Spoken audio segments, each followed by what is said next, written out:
I want to speak to Danny Kruger now. Danny is the Member of Parliament for East Wiltshire. He's a Reform UK MP. Pretty busy few days for your party, Danny. You have not only Robert Jenrick, but now Andrew Rosindell. There are 4, including you, of your 7 MPs who are former Conservatives. Some people might worry that this kind of dilutes the Reform UK brand a little bit. Does it worry you? Well, obviously not, but I understand the concern. The fact is, Reform is a party of the right. It's the party that I always hoped the Conservatives would be and spent 25 years wishing for it. But on the other hand, you know, this is a party that is an insurgency. We are trying to challenge for power. We've never held it before. We're led by a man who's been on the outside of politics for decades. And the energy in our party comes from people who are fed up with both main parties, all 3 main parties that have been in government in this century. And while we need to balance having some experience, and I don't think there's anything wrong with former parliamentarians standing for reform, fundamentally what we need to be is a new force in politics. And I think joining Reform, as I've done, as Andrew and Rob have, demonstrates our understanding that the old model has failed, the old political parties have failed, and we all need now to get behind the one man who has demonstrated over many years that he has the energy and the ideas and the sort of intellectual integrity to lead our country in a new direction. Economically, how would you describe Reform UK? On the right, populist? Kemi Badenoch, of course, the Conservative leader, described the economic policies, for example, lifting the 2-child benefit cap, for example, as Corbynism with a union flag. What would you say to that? Well, I'm afraid that's a bit infantile. We had a tweak to the 2-child cap, which was to support lifting it for for working couples, for when both couples are working. And I think that's a good principle. In fact, our overall position is that there should be a 2-child cap for people who are living on benefits. It's right that the taxpayer shouldn't be expected to subsidise their families in that way.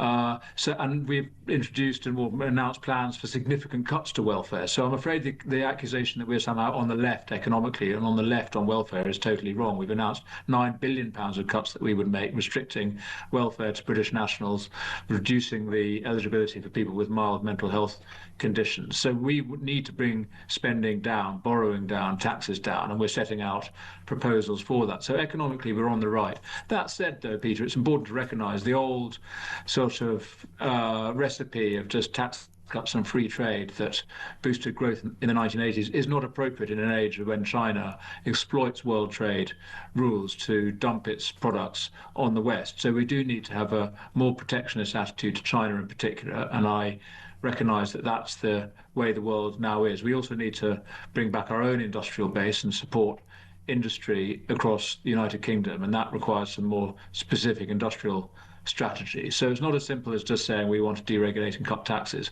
but we do want to do those things, but we also want to support our own industries. And that economic balance is a difficult one to strike, but it's the challenge that we've set ourselves, and we're setting out plans for how to do that in the months ahead.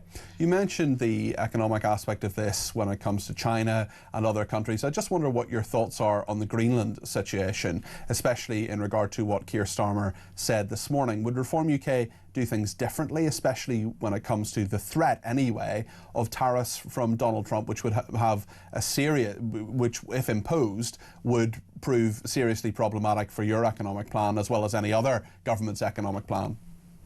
Well, clearly, it would be very harmful if the US introduced further tariffs on UK exports. So I very much hope that isn't what happens. I think it's the wrong approach that the president is taking. It's the wrong way to deal with allies, and I very much hope it doesn't happen.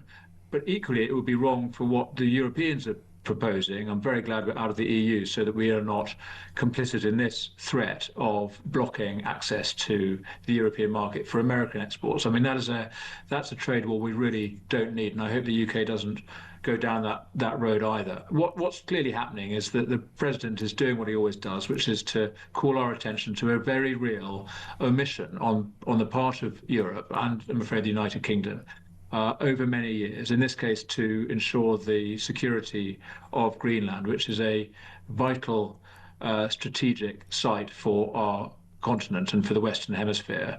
Also, of course, has many very valuable minerals which the West needs. And the important thing is that the West continues to exercise security and sovereignty over that island, and rather than letting Russia or China do so. So, in a sense, I think we should welcome the attention he is calling to this challenge. The answer to that is not to retaliate and to get on our high horse about sovereignty. It's necessary to say the sovereignty of Greenland should be in the hands of Greenlanders. Same, by the way, applies to the Chagos Islands, which is an important interesting parallel with this instance.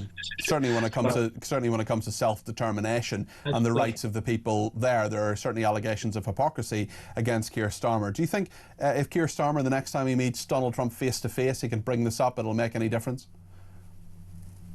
I don't think Keir Starmer has a great deal of leverage over President Trump. I mean, I think he's right. I'm glad he's not behaving in the sort of childish way that President Macron is, and he recognises that what's going on here is a negotiation in sort of Trump style. But I fear that we know what side Starmer's heart is on. His heart is with Europe. It's with the sort of global anti-American alliance. He's of necessity, because Britain is so integrated into the Atlantic Alliance and into the United States. He's played a more cautious game, and he has been careful not to antagonize the president. But as we've seen here, so much for the special relationship. I think what we've seen overall, and it goes beyond Starmer, I'm afraid it goes back decades of failure on the part of the United Kingdom to maintain a capacity in the defence sphere that means that we are taken seriously when it comes to these strategic issues. We're simply not acting like the great power we should be. So what we should be doing in this instance is offering meaningfully to help secure the safety of Greenland from Russian and Chinese threats, sending one unarmed naval officer to Greenland, and then having the result being a 10% tariff being stuck on us, is possibly the worst instance of statecraft I can remember.